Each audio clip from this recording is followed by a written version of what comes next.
আসসালামু আলাইকুম সবাইকে। কেমন আছেন আপনারা সবাই? আলহামদুলিল্লাহ, আল্লাহর রহমতে আমরা সবাই ভালো আছি।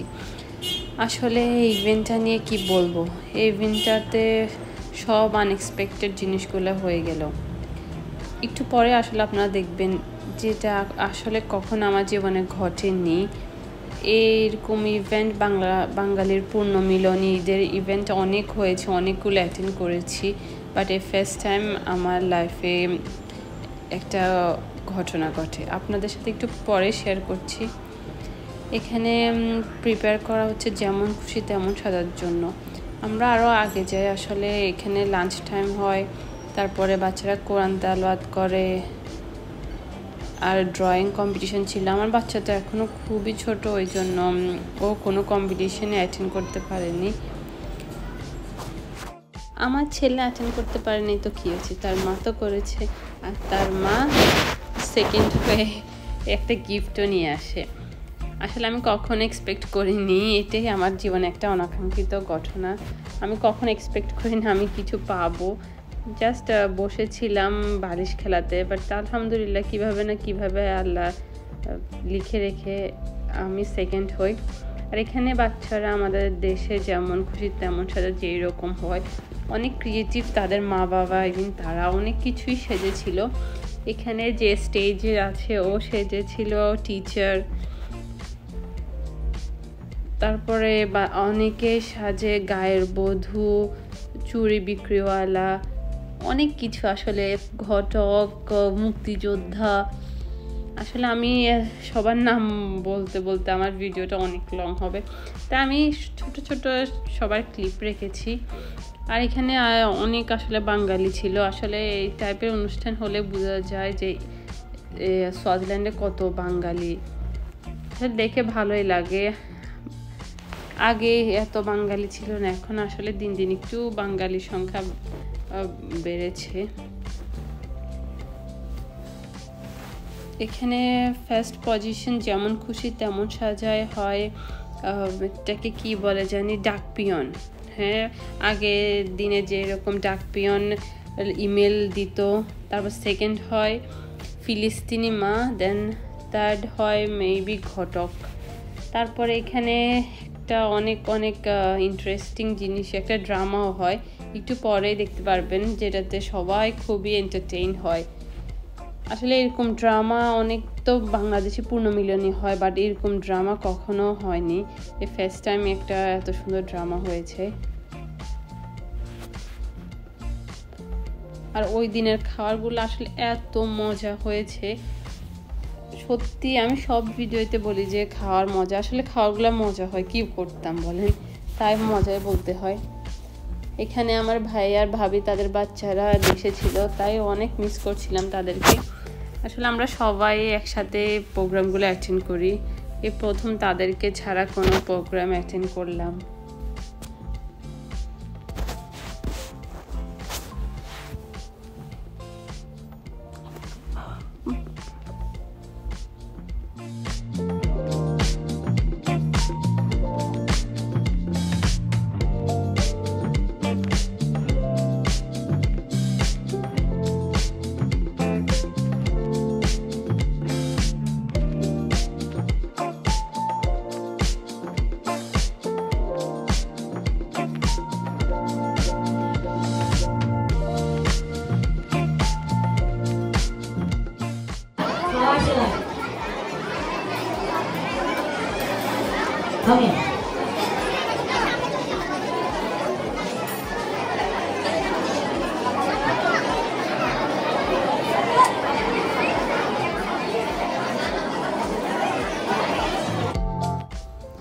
এই তো সে যে যেমন খুশি তেমন সাজায় ফার্স্ট পজিশন পায়।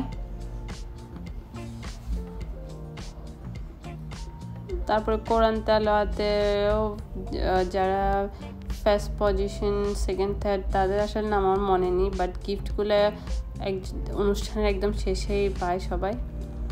আসলে এই আয়োজনে কোথাও কোনো কমতি ছিল না। সুইজারল্যান্ডের 2 থেকে 3 জন, আসলে আমি শিওর না, বাট আমার দেখা আমি 2 জন মিনিস্টারকে দেখতে পাই, একজন স্পোর্টস মিনিস্টার আর একজন আসলে আমি জানি না কি মিনিস্টার, বাট ওনাকে দেখেছিলাম। এই আমার ভিডিওতে নিশ্চয় দেখতে পেরেছি।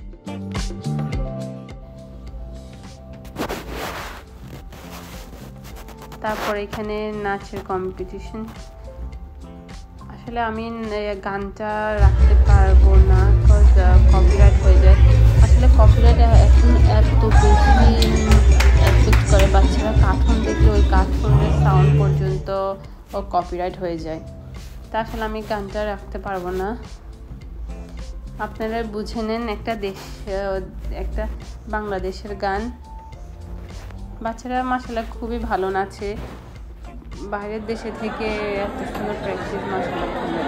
এখানেই তো ড্রামাটা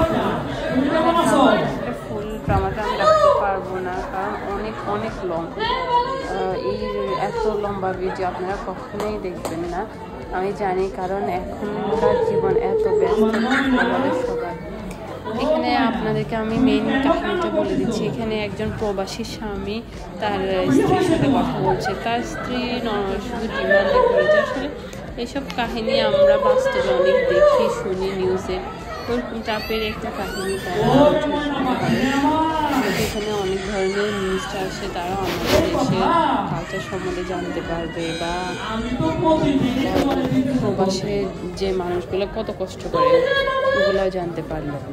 এখানে প্রবাসী স্বামীটা তার স্ত্রীর সাথে কথা বলছিল, তার স্ত্রী শুধু তার ডিমান্ডই করে যাচ্ছে।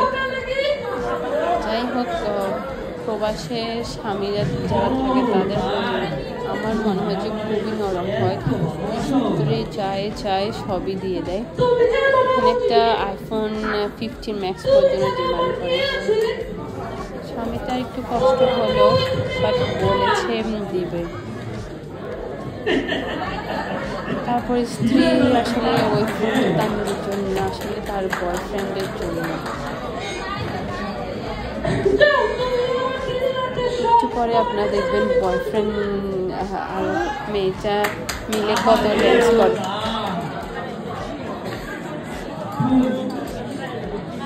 আমার বউ আমায় এত ভালোবাসে,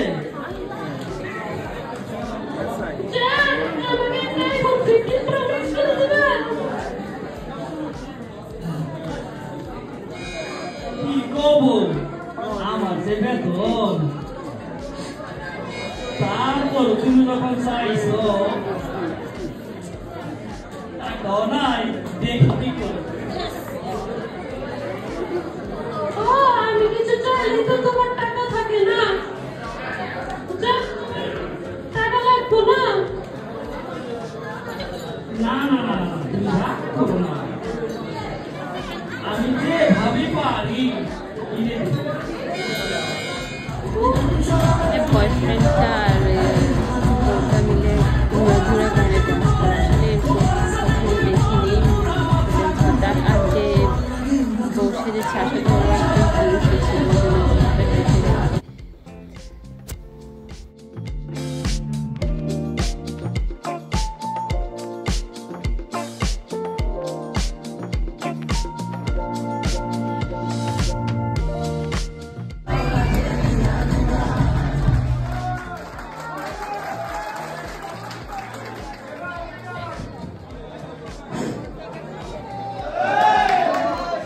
আসলে করতেই থাকে। তারপরে করার পর আরেকটা কাহিনী হয়।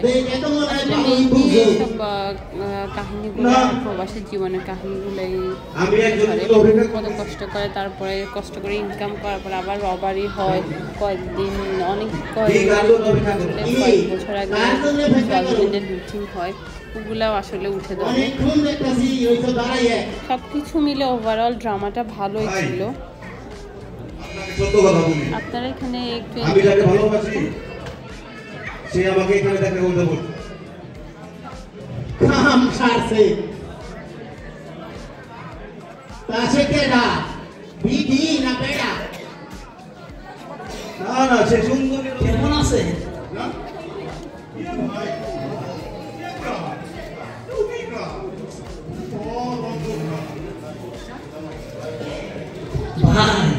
আমি করিম সোয়াজিল্যান্ড থেকে এসেছি। কে করি কে রহি সব তার লীলা খেলা। তারপর এখানে প্রবাসের সেই স্বামীটা দেশে চলে আসে, কল্পনায় বউয়ের সাথে ড্যান্স করে। তাদের কথা অনুযায়ী এটা কল্পনাই ছিল, আসলে বাস্তবে না।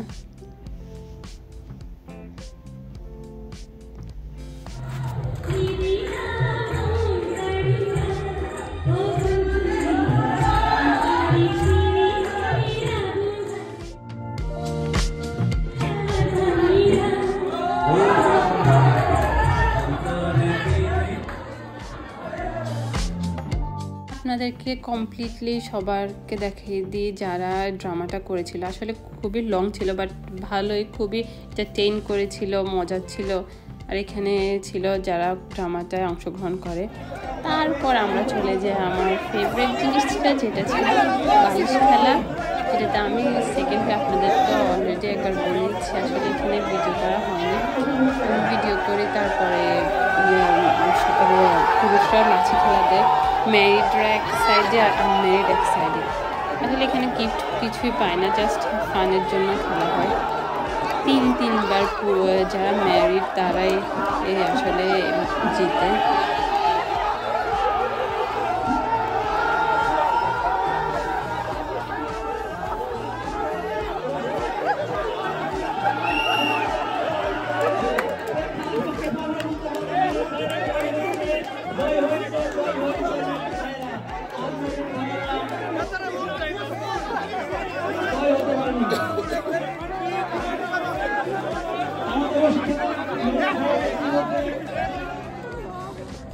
তারপরে এখানে আপনাদেরকে একটু ঘুরে দেখা। আসলে বিকেল অলমোস্ট শেষ হয়ে সন্ধ্যার দিকে যাচ্ছে। তারপরে আমি ভাবলাম আপনাদের সাথে তো শেয়ার করা হয়নি, এখানে বাঙালিরা ছোট ছোট স্টল নিয়ে বসে, যেমন ছিল মিষ্টি, 3 টাইপের মিষ্টি। একটা খুবই মজা ছিল, আমি দেখেছিলাম, ওইটা বিকাল হতে হতে শেষ হয়ে যায়, সাদা মিষ্টিটা। তারপর এখানে অনেক টাইপের টয়স ছিল, তারপরে ছিল ফুচকা ছিল, চটপুরি ছিল, আসলে অনেক কিছু আইটেম ছিল। এখন তো আস্তে আস্তে সব কিছু শেষের পথে। দেন এখানে অনেক বাংলাদেশি ফ্রুটস ছিল, যেমন আমলকি, কামরাঙা, দেন আরেকটা বড়ি, যেগুলো আমরা সচরাচর এদেশে পাই না, ওগুলোই ওই দিন পাওয়া গিয়েছে। তারপর এখানে অনেক টাইপের পিঠা ছিল, সিঙ্গারা ছিল, দেন মিষ্টি আইটেম ছিল। এটা আসলে কি আমি ভুলে যাই।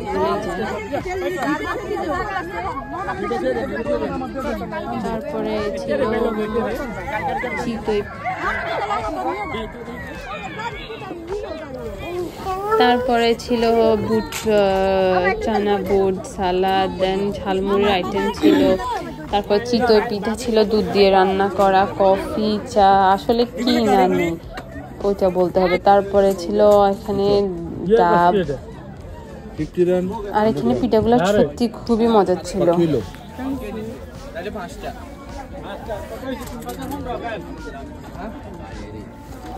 তারপরে এখানে পপকর্ন আইটেম, আর বাচ্চাদের টয়সের কথা কি বলবো, এটা আনলিমিটেড ছিল। সবাই জানে আসলে বাচ্চারা কোথাও গেলে ওদের খাওয়া থেকে খেলনা জিনিসের প্রতি আগ্রহ বেশি।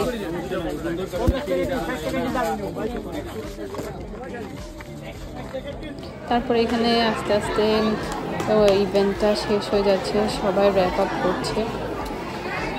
এখানে সবাই জাস্ট এখন প্রতিযোগী যারা কম্পিটিশনে অংশগ্রহণ করে তারা গিফটের জন্য অপেক্ষা। এখানে একজন মন্ত্রী আপনার ঘোষণা দিচ্ছিল। তারপর আমার ফাইনাল মোমেন্ট, আমার গিফটটা রিসিভ করার সময়। যদি আমার ভিডিওটা ভালো লাগে অবশ্যই আমার চ্যানেলটা সাবস্ক্রাইব করে দেবেন, আর আপনার ফ্রেন্ডস অ্যান্ড ফ্যামিলির সাথে শেয়ার করতে ভুলবেন না। আপনাদের সাথে নেক্সট ভিডিওতে দেখা হবে। টিল দেন আল্লাহ হাফেজ সবাইকে। আসসালামু আলাইকুম। তৃতীয় পুরস্কার